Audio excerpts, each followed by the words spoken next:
No one could ever have predicted back in September of 2016 that Colin Kaepernick's decision to take a knee during the national anthem would result in such a vitriolic schism in America with accusations from both sides that the other side is un-American. The president has, of course, thrown his considerable weight behind the anti-kneelers, referring to NFL players who protest as sons of bitches, and calling for fan boycotts of NFL games until players stand, which I guess have been somewhat successful, at least anecdotally, that attendance is down and viewership is down, but I guess that continues a trend, so we're not quite sure where that lands. Sure. But the person who may have suffered the most acute and personal injury as a result of Colin Kaepernick's actions is Colin Kaepernick. Today, despite sublime talent, really, has not been signed by any of the 32 teams in the NFL, either as a starter or as a backup. There have been plenty of job openings that have come around, and owners and coaches and general managers have reached back to old retreads instead of taking someone who seemingly should be at the prime of their career. Kaepernick has now filed a grievance alleging that the NFL owners have colluded against him to bar him, to blackball him, as the term is used, from playing in the NFL. The facts are remarkable and the legal arguments are fascinating. We're going to talk a little bit about that. The most incredible part of this whole thing is that Colin Kaepernick, if he's right, Derek, might actually bring down the NFL. Is that right? Could take it all the way down. I'm Jason Beckerman. And I'm Derek Kaufman. And this is Behind the Bar. Derek, before we get going, and I want to get into the legal analysis here, I wanted to know from you, what do you think? You're a football fan. You're a sports fan. If Colin Kaepernick had not taken a knee in September of 2016, would he be on an NFL team today? I think without question Colin Kaepernick would be playing in the league. The league is chock full of backup quarterbacks who have his skill level or worse, frankly. Yeah. I'm a big Jets fan, and I think he could suit up and probably start for the Jets. So I think in terms of his skill set, this is a guy who, remember his first 2 years in the league, were sensational. Guys like that don't forget how to play football all of a sudden. Now, did he take a big step back in his progress? Yeah. Absolutely. No one is disputing that. But he's still a guy who can sling a football a long way and pretty accurately. In sports, they talk about people with upside. You know, there's a lot of guys currently playing quarterback in the NFL as backups usually, but even some starters who have a limited upside. They can game manage. They're not going to cost your team the game, but they're not going to really excel and win your team a lot of games they might otherwise not win. Colin Kaepernick is one of those guys with tremendous upside. When he is good, he is among the elite. When he's bad, which in recent years has been more often than when he's good, sure, he's very bad, and everybody sort of acknowledges that. But it is hard to believe, and I think you're right, that he wouldn't have a job if he had not kneeled for the national anthem.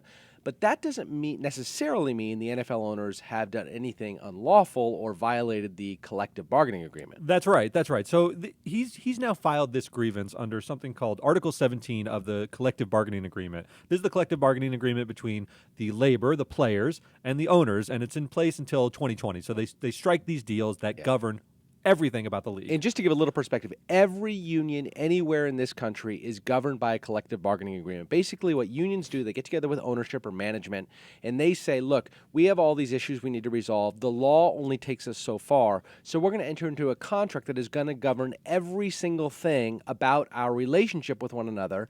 And it even trumps the law. So if a law says you have to have a maximum work week of 35 hours, management and players can get together. Management and employees can get together and say, no, we're going to increase that to 45 hours if that's what we agree to do contractually, and that's memorialized into a collective bargaining agreement. The NFL Players Union is no different than the Steelworkers Union in that regard, and they have a collective bargaining agreement, and that's what we're talking about. That's exactly right. So this is his remedy, right? I mean, this sets the ground rules. It's the parameters of what Colin Kaepernick could do given the circumstances of him not having an NFL job. So Article 17 specifically covers anti-collusion. And what it says is, no club, its employees or agents shall enter into any agreement, express or implied, and that's going to be important, with the NFL or any other club, its employees or agents to restrict or limit individual club decision-making as follows. 1, whether to negotiate or not negotiate with a player.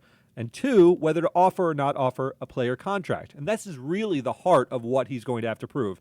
And it's pretty dense. So he's going to have to prove that there's some sort of agreement among the owners. Not all of the owners. So a lot of the press has been saying, well, not everyone was in on this. It doesn't matter. He's got to prove that at least 2 owners sat together and said, right, don't hire Colin Kaepernick. We need to do this for the good of the league, and that's it's not, enough. And it's not enough for them just to say. Correct me if this is wrong. You've looked into this more than I have. It's not enough for Colin Kaepernick to prove that the owners of two different teams got together and said Colin Kaepernick is a royal pain in the ass, and I think the league is better off if we don't hire him, we don't retain him. That's not enough. He has to show that those two hypothetical owners got together and said, Colin Kaepernick is a pain in the ass, and we want to punish him for exercising his right to kneel on the sidelines. They have to have colluded to deprive him of a right. Is that right? That's exactly right. They can't look. You've got owners who have said things that are sort of anti-Colin Kaepernick. You've had Jerry Jones be very outspoken. He's obviously a fan of Donald Trump, and Trump has said some negative things about Colin as well. It's not enough for Jerry to go to the other owners and say, isn't this guy a real jerk? You have to have some acting in concert. There needs to be some sort of conspiratorial agreement to exclude him from the NFL, and that's really difficult to prove. He does have some hooks. It doesn't have to be expressed. They don't have to sit in a room and say, "Hey, let's shake on it, and if you breach this agreement, I'll have some sanction against you." It can be implied. It does say the word implied there, and that's, as you mentioned in the preamble, that's really important. And the words like implied are purposefully negotiated into these contracts because they do want to give some leeway. It's very difficult, unless you're going to find the smoking gun email, which happens far more in Perry Mason movies than it happened in real life. Right. You have to prove things through inference, through circumstantial evidence, why it is that Colin Kaepernick's going to have to do that. But the word implied there allows for that. It gives him at least something to shoot for, because you're probably not going to have the smoking gun express agreement, but implied could be cobbled together. Two other big hurdles, though, I really want to talk about. One, the standard of proof. Yep. In a typical civil trial, we've talked about it before, it's called preponderance of the evidence. It's a simple 51% and you win. All you have to prove is a little bit more that it was likely to happen and you win your lawsuit. In this, they've set that it has to be a clear preponderance of the evidence. This is more like the clear and convincing standard, which is a little bit higher. It's not beyond a reasonable doubt, but it's certainly higher than regular preponderance of the evidence. You have to have really good proof that they conspired It's sort of like you. when they go to like the replay official to look at like a fumble on the field. Perfect It's got to be clear and convincing that there actually was not a fumble for the overturn the call. That's right. Same thing that this arbitrator, right? That's an arbitrator, exactly. Initially is going to review this as an arbitrator, and all arbitrators' decisions are ultimately challengeable to a court of law. But initially it'll go to the arbitrator, and the arbitrator will have to decide whether or not there. What was the term you used? A clear preponderance of the evidence. Clear preponderance of the evidence. I've actually never heard that term before. It's sort of invented, so I was looking around to see what it's like in the law, and you sometimes have a clear and convincing standard. Right. That seems to be more what it's like. Really, these collective bargaining agreements are a reflection of the leverage that each side has, and the ownership probably said, I'm not going to give you just a regular sort of preponderance of the evidence. That leaves us too exposed. It'll have to be a clear preponderance of the evidence, so it's got to be a lot more than a typical civil trial. The other big hurdle that I noticed in the CBA is there's a section in the anti-collusion article that says any policy ground that is not specifically prohibited is acceptable. So anything that the owners said that isn't about excluding him because he knelt or specifically conspiring against him, if they're saying he's lost a step or he's not good for our branding in our league, those are justifiable explanations for not hiring someone. And that's the most interesting one, right? He's not good for our branding or for our league. And even if the owners colluded, got together and said he's not good for our branding in our league because he knelt, because he's too outspoken, I think the owners would be justified in taking that position, at least under the CBA, right? Yeah. You may not see them take that position publicly, but you can bet behind the scenes in the arbitration. If they say something like that, that's going to resonate more with the arbitrator because he's confined by these specific grounds. And this is similar to discrimination lawsuits. We always I used to litigate these. Jason used to be a lawyer in a law firm as well, and you would always look for a race-neutral explanation. If someone said, I was fired because I'm black, all you'd have to come up with is, there's a race-neutral explanation. I fired you because I didn't like the way you smelled. Perfectly fine. That's not a protected category. And often employers would say, there's other reasons. This has nothing to do with race. So all they have to do is really find anything else other than the prohibited grounds. Right, and unlike in the hypothetical trial that you were talking about, where a plaintiff will just want to get it to a jury and play upon the passions of the jury and have people see it from their perspective. They might get a jury of their peers who might be more sympathetic to their plight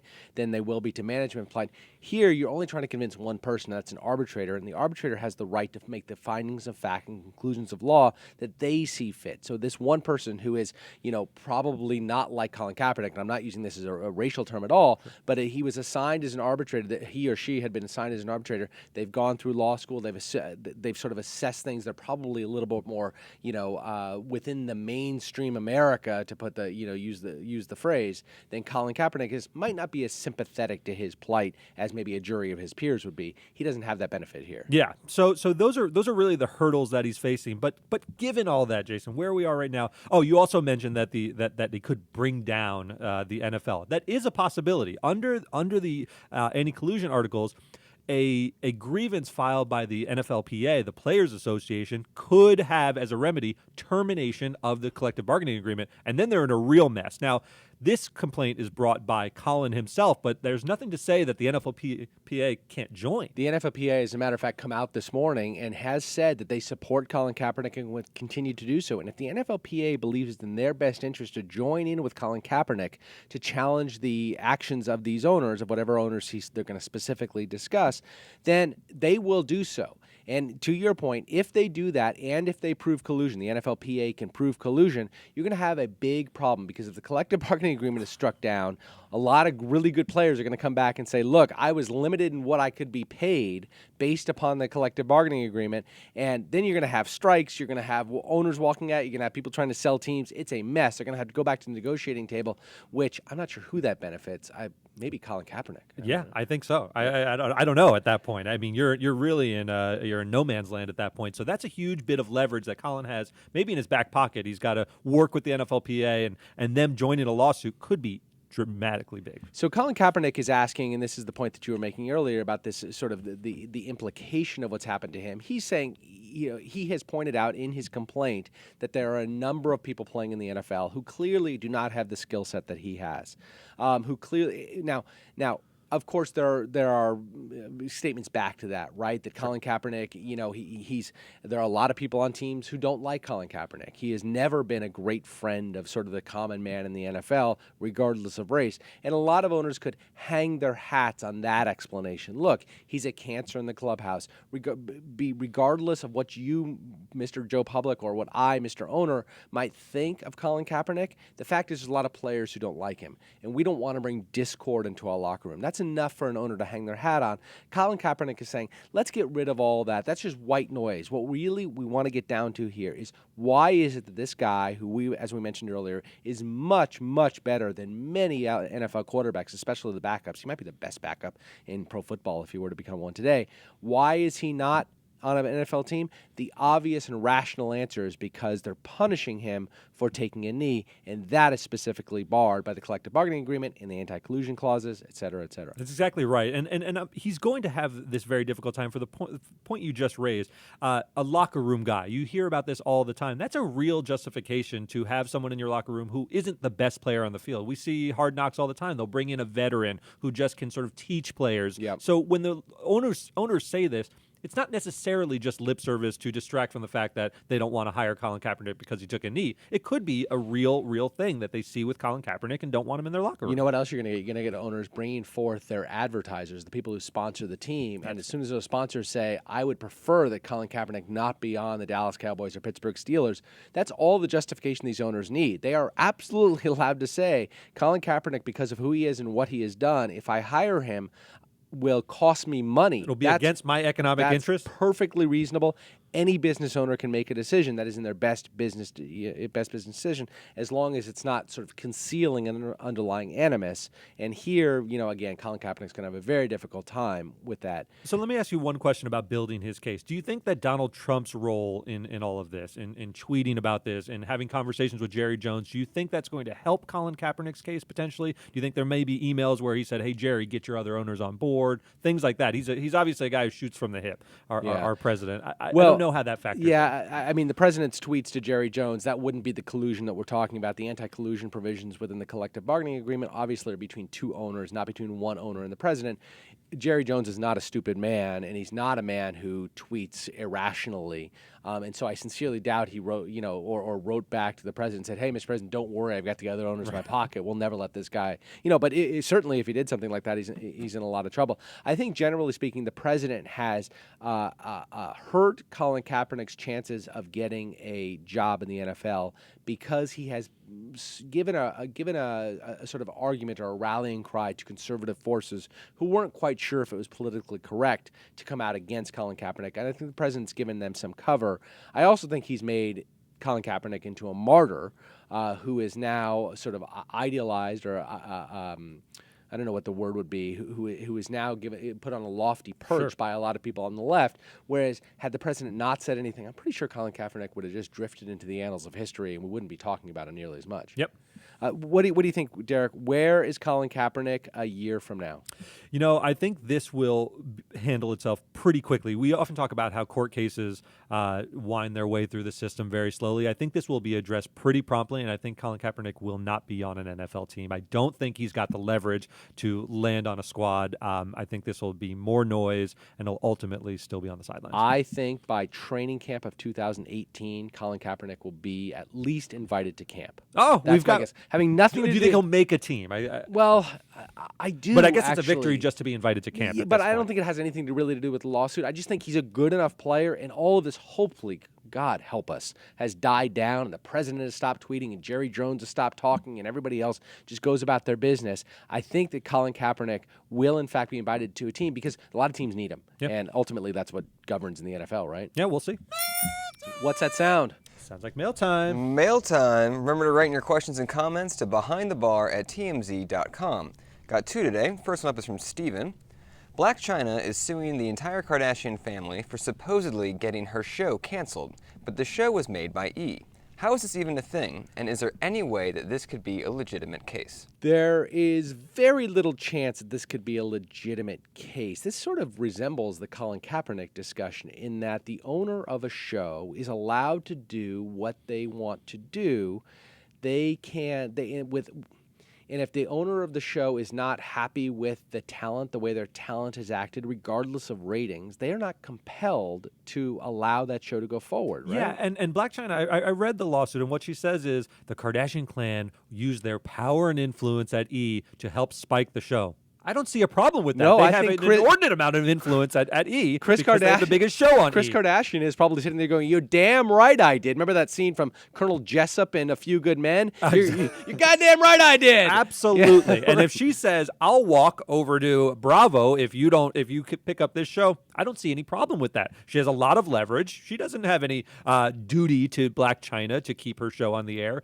That part of the lawsuit seems very, very thin to me. And E! has absolutely no obligation to keep a show that might otherwise upset its more valuable talent. I don't even understand the purpose of this. I'm not sure how we got here. I don't know. I mean, look, getting all of the Kardashians in a pleading makes for a big headline, and this was a way to sue all of them. And they got Kylie, Kendall, the entire clan is under the lawsuit, when really most of the action is about Rob. So ultimately, I think this is just people searching for fame, and Blac Chyna is no better or no worse than the Kardashians are. They have both used each other and used a lot of other people to get and maintain their fame, and I think that Blac Chyna is doing that here with this lawsuit. Yep. Our next up is from Daryl. You guys usually stick to TMZ-related stories and articles, but I was wondering if there were any cases that you're keeping your eye on that aren't in the TMZ wheelhouse. So Derek and I are big sort of nerds, we like to follow what the Supreme Court's doing, both lawyers, and there's a couple interesting cases coming up here. I mean, I like the one about the Colorado cake shop. We've all heard about this, about how the cake shop didn't feel that they had a First Amendment right not to serve a gay couple's wedding, right? And the gay couple said, no, under Colorado law, you're required to serve all people equally who are a protected class. I'm a protected person. Therefore, you have to serve me. So that case has now been appealed up to the Supreme Court. And it's interesting because Neil Gorsuch, who former colleague of mine, right? Yep. Neil Gorsuch is now on the case, on the court. Brilliant guy, but has taken a generally sort of anti-expansion of rights, individual rights, sort of more plank, I think, and so I think he's less likely to protect a robust free exercise. Provision, but said it a different way. Yeah. So I think that he's more likely to protect the bake shop's religious freedoms as well as to in lieu of protecting the individual's right to be served a cake at their wedding. Yeah, I think that's right.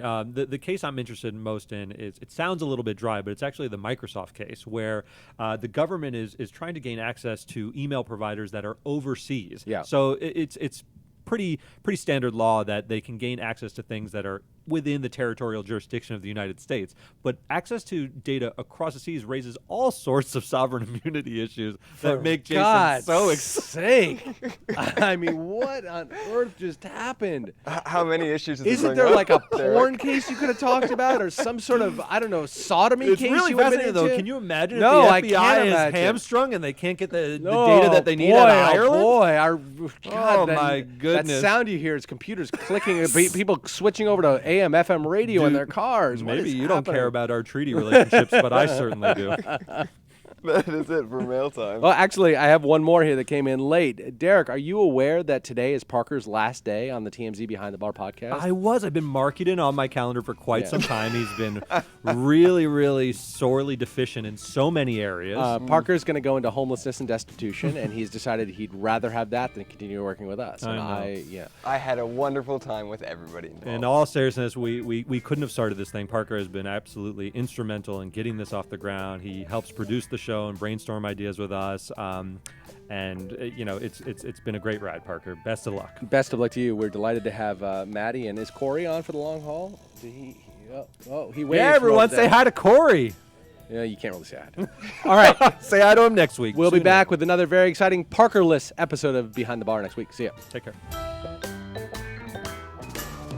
Thanks for watching. If you want more nerdy deep dives into the legal side of celebrity news, hit our subscribe button right here. And check out our previous episodes over here.